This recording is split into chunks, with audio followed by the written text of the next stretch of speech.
নমস্কার, আমি ব্রততী রান্নাঘরে সবাইকে স্বাগত। আজ বানাবো healthy and tasty corn chaat. এটা খুব সিম্পল একটা রেসিপি আর খেতে দুর্দান্ত হয় আর মাত্র 5 মিনিটে রেডি হয়ে যায়। চলো বন্ধুরা, তাহলে দেখে নেওয়া যাক কিভাবে এটা বানায়। এখানে আমি 1 বাটি কর্ন নিয়েছি, এভাবে আমি ছাড়িয়ে রেখেছি।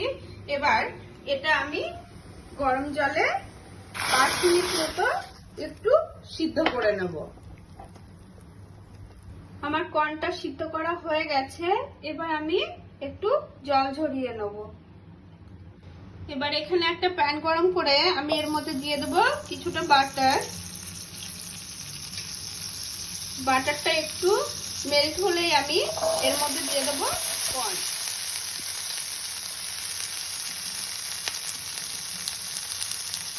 দিয়ে হালকা একটু নেড়ে এটা মিশিয়ে নেব।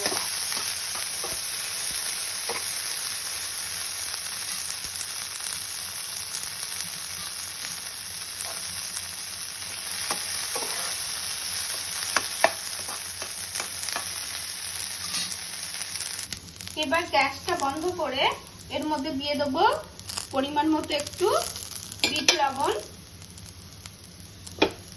একটু ধনেপাতা কুচি, একটু অনিয়ন কুচি, আর দিয়ে দেবো সামান্য পরিমাণে একটু গোলমরিচ গুঁড়ো, আর দেব চাট মশলা। দিয়ে এটা খুব ভালোভাবে এবার মিশিয়ে নেব। আর দেব একটু লেবুর রস।